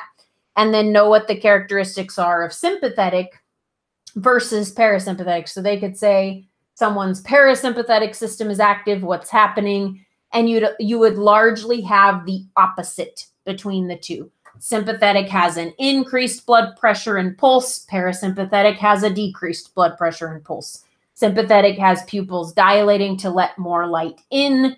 Parasympathetic has them constricting to let less light in and keep the eye more relaxed. Glycogen is mobilized in the liver, converted to glucose, and burned as energy in a sympathetic. Whereas in a parasympathetic, you're in parasympathetic because you're digesting food. So instead of mobilizing glycogen, you'd actually be doing the opposite. You would be making glycogen because you're actively taking in or digesting food. If you are not like, if you're sitting there like, wow, she just went fast through that, that's not necessarily a bad response. If you actually think any of that was unfamiliar, you might go back to your lectures. This is written better than what you saw in your lectures. Again, if you're current as far as your lectures, because I started up here and I said, well, when the sympathetic nervous system activates, epinephrine and norepinephrine release, and the release of those, which you'll also see in endocrine, causes all of these other things. I also described the mobilization of glycogen a bit better.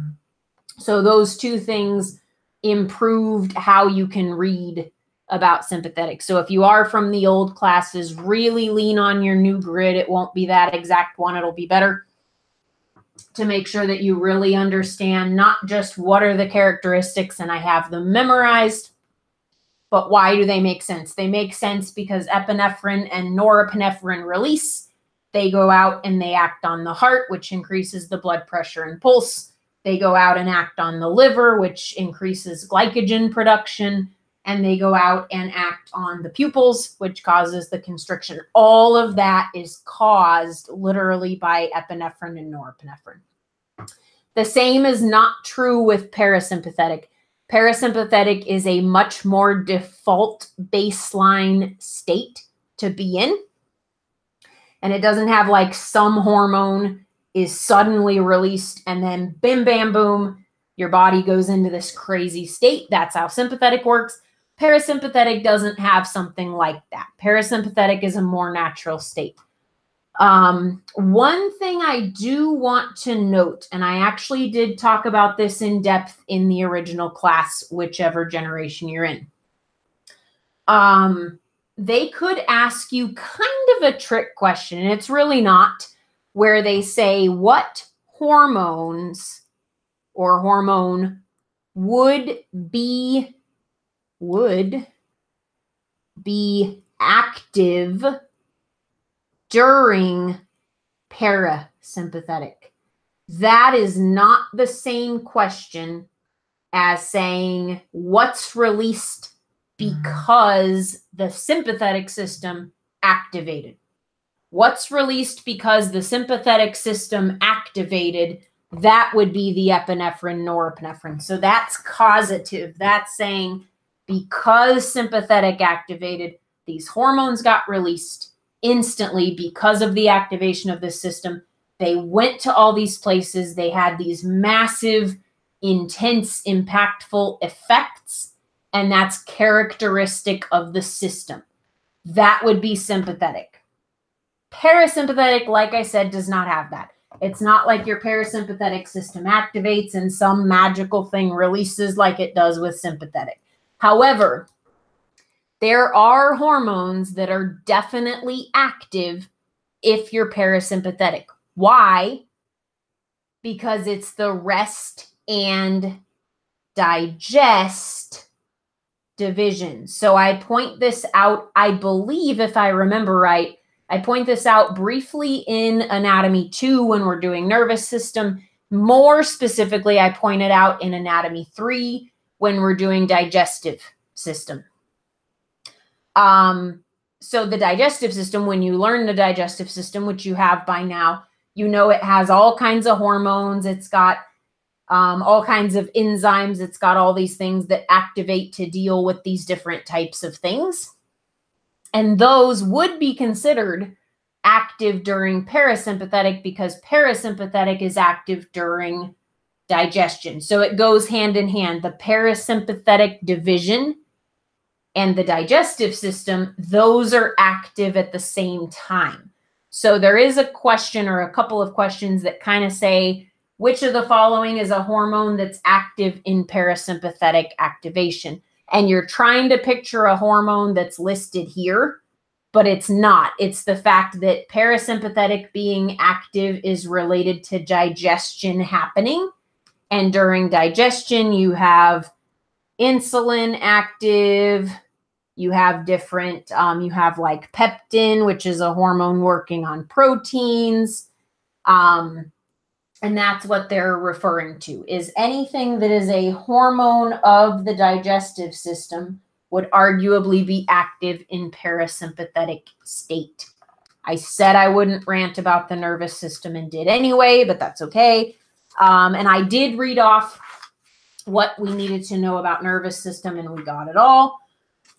Nervous system is important. In fact, the systems I have discussed so far are the most critical as far as having a lot of different questions. It's a bit downhill from here, where with the next two systems, still a ton. You need to know lots about the endocrine system. Muscular, not so much, but it is still detailed. Once we pass the endocrine system and we go into our anatomy 3 and anatomy 4 material, I will be moving faster, zoning in on more particular things that take up less space in the notes. So from here up, in fact, from endocrine up, you want to make sure that you are really zoning into all these different things and understanding them, not only at the same time, but because they relate to each other. If you have more questions or want to work further on how the systems work together, there's going to be a couple of options. Again, depends when you hear this. If you hear this in 2019, there will eventually be a supplemental class in anatomy where I talk about how the systems connect together. So if you think it helps you when I talk about, oh, well, you know, the integumentary system does these things versus the urinary system does these other things, but they work together when we're seeing urea being expelled through the integumentary system. If those types of things help you and you like to see how does the nervous system propel or inhibit the cardiovascular system, why do they work together? If that helps you give good context to the way you're remembering everything, there will be a very short supplement video for that. By the time you're seeing this, if you're in 2019, there's all kinds of those supplements. Pretty much any individual skill or set of information or facts will have its own supplement. Those are super cheap. They're super short. They're just if you want to know more, but not so much that you need to do tutoring. So if you need to do tutoring and you just want to discuss some of this in more depth, you want to get further into it, that is an option as well. With the way that my schedule is, I try to make tutoring a last resort because it's the most time consuming for both of us. It's the hardest to schedule and it's the most expensive. So I've been trying to come out with super cheap alternatives to that, where you can just focus into something that maybe other students don't choose to focus into. Tutoring is always an option. So if you want to discuss this further, have a better understanding of why these different things are active, that is an option. Muscular, I'm going to be very simple with. There's basically two things you need to know about muscular. And again, if you're fuzzy on muscular, this is not the place to get unfuzzy. You would want to go back to basically the tail end, probably the last 15, maybe 20 minutes of Anatomy 2 is muscular. And so the muscular system is interesting. Actually, no, it would not be. It would be in the second half, but I forgot that endocrine is in that class as well. So what you would want to do is probably go to like the 45-minute, possibly 1 hour mark and see this. Two things are really emphasized in that class. You need the emphasis if you're having trouble with this. One of them is the lots of mitochondria concept. That is setting you up for one kind of question, which is somebody looks at some tissue under a microscope. They note that there is a massive amount of mitochondria. What does this tell them? What does it mean? that would mean you're looking at muscle tissue, because muscle tissue has by far the most mitochondria of any tissue in the body. Why is that? That's because of a lot of the functions in the function list. So to be able to produce movement, create stability, and produce heat, so movement, stability, and heat, we need lots and lots of energy in the local area. The other thing I talked about in muscular is the sort of pathway from a big giant muscle like we picture to what's really moving it or contracting it. And I'll do this again quickly the same way I did in class. So that would be your bicep muscle. That's what you probably picture when you hear muscle. And essentially the point that I made in your class is we pull that apart into a little bitty part of it. We pull out a little bitty part of it, and we pull out a little bitty part of that, and we pull out a little bitty part of that, and we pull out a little bitty part of that. The bottom line being we just went from the size of a bicep to like almost microscopic, tiny, like a piece of thread. The piece of thread that I'm referring to, if you compare the size of your bicep to like a piece of thread, or maybe we'll be generous and say a piece of yarn. So compare that to a piece of yarn. The piece of yarn is what's contracting. So you want to think of muscle contraction, and you want to be thinking of it as this tiny microscopic process that's happening way underneath what we're thinking of and what we're picturing. And you need millions of units. So I'm going to say millions of mini units contracting together is what moves a whole muscle.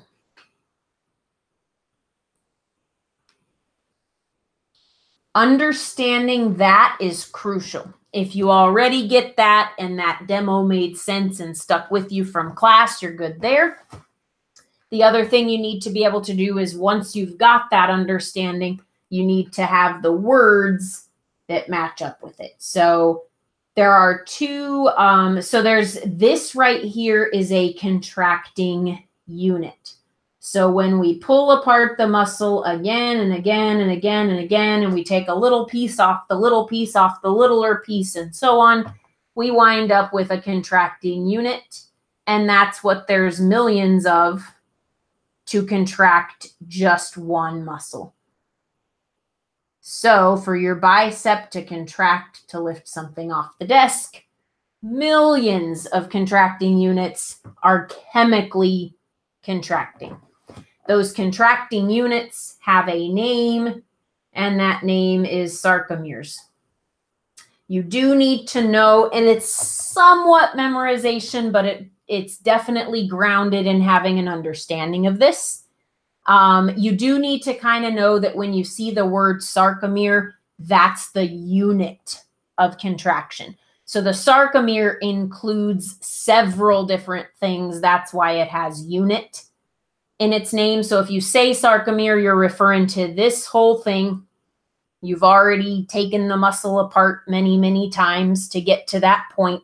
But the sarcomere further subdivides. So it's kind of like talking about the peripheral nervous system, but understanding there's more than one peripheral nervous system. There's a couple more subdivisions. So if you're talking about peripheral, you're talking big. You're talking about just all the nerves that extend out into the body. Whereas if you're talking about sympathetic, you're talking about a very specific little thing.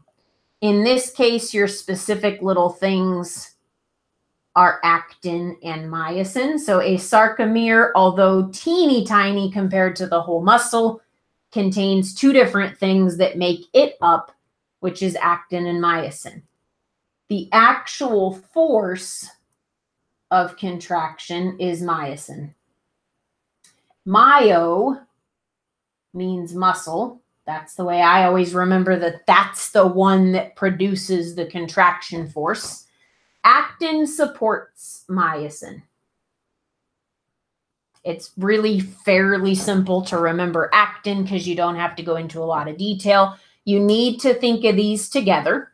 Actin and myosin are critical components that work with each other, and you need to think of the two of them as making up the sarcomere, which is the unit of contraction. So when myosin produces force for contraction and actin supports it and helps it move along, then you have a contracting unit. So you want to be able to think of this from big to small and from small to big. Actin and myosin work hand in hand. They're little itty bitty chemicals. What we call them is myofibrils. They are structural. I shouldn't say chemicals because they're not quite that small, but they work chemically. They work the way you would see a chemical reaction. Myofibrils are actin and myosin. Myosin generates force and actin supports and moves myosin. Those two things together make up what we call a sarcomere. Several sarcomeres together, going back to our big picture, produces a single muscle fiber. And you can fill these in if it helps. If it's going to get confusing when you go back to look at it, don't fill it in. Let me zoom this out so I've got some more room to write. So several sarcomeres make up a muscle fiber. And then this is just a chunk of skeletal muscle. So that doesn't have a name. They're just showing you part of the skeletal muscle, where this would be the whole skeletal muscle. So what they're trying to show you is even if you just take a little bitty part of the bicep, you have tons and tons and tons of these sarcomeres. That's what they're trying to show you. So you want to be able to build up and down. The last and final thing you need to know is not just that actin is supportive, it also makes up the thin filaments. So in addition to knowing that these are myofibrils, in addition to knowing that actin supports and myosin produces contraction, you also need to know that actin is the thin filament, myosin is the thick. I do that by word size. Actin is a shorter word. It's a little more demure in how it sounds. That's the thin filament. You can also think of it practically. If it makes sense to you that you'd have a bigger filament contracting than you would have supporting, that's also fine. You do need to be able to recite that because they can make multi-blank questions that are like actin is a blank filament as part of the blank and it acts in blank way. I'll recite that with everything filled in. Actin is the thin filament of the myofibrils, and it supports the contraction that's happening with myosin. So they can have you fill in everything about actin and leave you 3 blanks that you've got to fill in. Same thing with myosin. So you need to know myosin generates the force. You need to know it's the thick filament.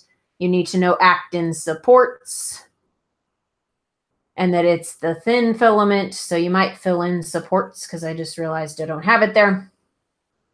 And then you need to know how they work together. And this is a very important thing for the entire thought process that you're using when you're on the test, particularly the T's, but you should develop this thought process because you're going to need it a ton over the next couple of years.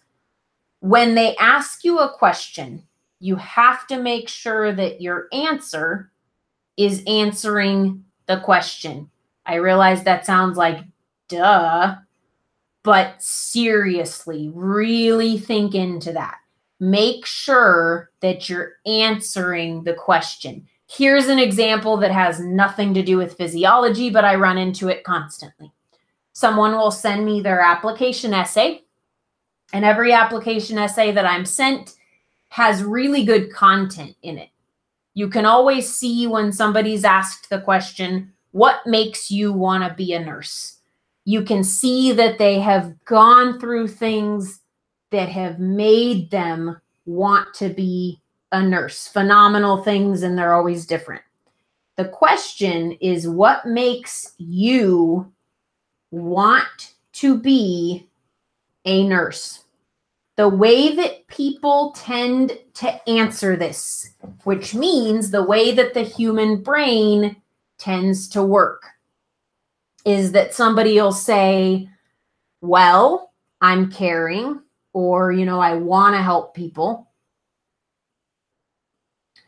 Sometimes I'll get things much deeper and much more, everybody that wants to be a nurse, I would hope, has those couple of attributes. Sometimes I hear someone say, my grandma battled cancer, and so I was in the hospital with her all the time. Maybe I watched the nurses work, and, you could have gotten one of two things out of that. I realized that there's something missing in nursing, and I want to be that thing that's missing. Or I realized what amazing people nurses were and how much, fulfillment they get out of what they do. So I never see people have problems mentioning all these things. I'll see an extensive story about someone's family member who went through X, Y, and Z. But here's what I never see. I never see the tie back. So the thing I recommend to just about everyone who sends me an essay is tie back. So why does that make you want to be a nurse? So if I just say my grandma battled cancer, it was really hard, I was really a part of that process, that doesn't tell the interviewer who's reading my essay why I want to be a nurse. Those are two unique things. There's why do you want to be a nurse? And then there's like, what have you been through? Well, what I've been through is my grandma went through this, this, and that.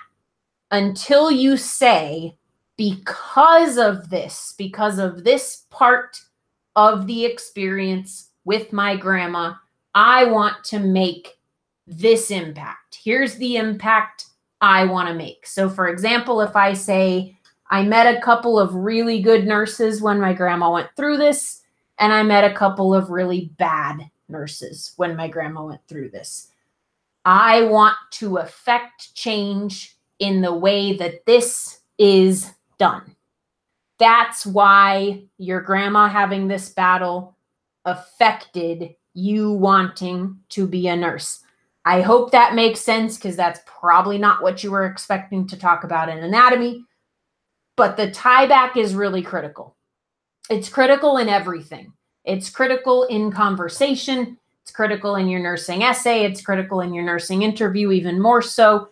If someone asks you a question, you have to be certain that your answer contains specifically the answer to their question, to where you don't leave the asker of the question saying, but how does that answer my question? So you going through something in and of itself does not answer the question. You going through something and saying, here's what I learned and how I think that relates to my future career, that's the tie back. That's the answer to the question. How does that relate to where I was before? When you're asked how, and I'll write this question down here. When you are asked how myosin and actin work together, so how do myosin and actin combine to produce muscle contraction, or how do they work together? You cannot answer this question by saying, well, myosin does this, and then actin does that. Those are just two facts. They're not how they combine. They're not how they work together. So to answer this question, you need to be explaining how they're working simultaneously together. How are they actually engaging with each other? So if you just say myosin contracts, actin supports, the question you answered is, what is the role of myosin and what is the role of actin? That's not the question. The question is how they engage together. How they engage together is that they slide over one another repetitively. Actin essentially slides over myosin, grabs the end of it, pulls it along, slides again, grabs myosin again, pulls it along. and they basically sit there and they bind to each other, and they refer to those binding events as forming bridges. So in addition to you understanding that you're trying to answer a complex question here, you also have some particular kind of key words and key phrases that you need to make sure, if they are available, that you get them in there. So they slide over one another repetitively. That's an interaction. They easily and spontaneously bind to each other. And when they do that, it forms bridges. That is very different than saying actin supports, myosin contracts. This is how they're actually working together. They're sliding over each other. They're binding. They're forming bridges. One last note on muscular, just like I made in class, piloerector muscles are responsible for goosebumps. That is also pointed out in your notes about the integumentary system. Let me make sure that I did not miss anything on my study guide here. So the definition of a sarcomere is the contracting unit of muscle. So remember that sarcomere is unit. Function of myosin, function of actin. Thin filament of the sarcomere, thick filament of the sarcomere. So we got all that. How do actin and myosin work together? One thing that they do ask that almost everybody figures out, if not everybody figures out from what you know already, is such and so pulled a muscle in his back. What is an example of the muscle that could have been? And that is the latimus dorsi. Most of you recognize that. That's like the shoulder blade essentially in the back. Most of you recognize that is the only name listed that corresponds to a muscle because all the words are relatively familiar. Cellular characteristic of muscle cells is the fact that they have the most mitochondria of any cell in the body, and then muscle that causes goosebumps. So that covers everything on the front of the muscular system. I don't have much voice left, as typically happens with these types of videos. So we will begin back at endocrine system. We will do a decent job on endocrine system and then a pretty fast run through of the other systems, because the other systems were detailed very well in class considering the depth. So there's less room, I guess, for me to give you more information than there is here. Let me know on this half if there's anything you need to clarify. Certainly before you go to ask me for clarifications, before you feel anxious or concerned, and before you study this material from this class. Anything you bumped into today that you're like, oh, I'm not so good at that, or especially if you ever had a moment where you were like, I don't remember that conversation in Anatomy 1 or Anatomy 2, make sure you go back to that. I did the best I could to tell you kind of where in the video it might be, but it's really hard to capture everything the first time you hear a lecture and even the second time that you hear it, because there is a lot going on. I'm talking about it like it's simple because I am so used to what you see and what the questions are, and I know why I'm saying everything, but I'm saying it quickly. So if there's any area that you were not overly proficient in, to where everything I said wasn't like, duh, you want to go back to the lectures. You should be feeling like that was a good review, but everything that Emily just said, I can elaborate it in my brain the way it was elaborated in class. So what I just gave you was reduced from what you know. That is the goal of this class. Everything I say should be a reduction and a shortcut of what you know about it. If you felt like your knowledge was at the level I'm speaking at or below the level that I'm speaking at, you need to go back to those classes. This would be a 10-hour class if I said everything that I said before. So you have to make sure you're doing a combination. The effectiveness of this class is that I'm telling you just the things that are currently asked about. So this class will get updated more often than the other classes because there's less context in this class. You already have the context. You already worked on making sure you understand the systems and their interactions and all that on your anatomy classes. This review cuts out the context, but that context is crucial. This review just says, now that you know everything, here's the things to keep very high on your study list. If you are having an issue with any of these concepts, go back now and replay that part of the video. So if you're going to go back to skeletal, where we discuss osteoporosis and some of those other disorders, watch that part of this again. If there's anything you can anticipate coming up in the remaining systems that you're not so good at, now you kind of know what this class structure is. If seeing what this first half was like told you that you might be behind somewhere, go back to that before you ever even attempt the second video so that you can get the most out of this. You'll get the most out of this either way. The only thing you could do that would be a problem would be to watch this, go back and watch the lecture, and that's it. If you watch this and you either are really good on the lecture material and this is all like, duh, easy, you're good. If you watch this and it reminds you of some things you're not so good at or you're not remembering so clearly, you need to watch those again, and you need to watch this again. Because by the time you're seeing this from the last run through, everything I'm saying should be obvious to you, memorized. You know why you know it. You know what to be prepared for with answering it, and so on. So that is it for half one. I will end up recording half two tomorrow, so it'll be relatively close together. You can watch half two instantaneously if you would like to. But if there is anything that you feel you should review from either half, I would recommend doing that first. So I will see you guys in part two.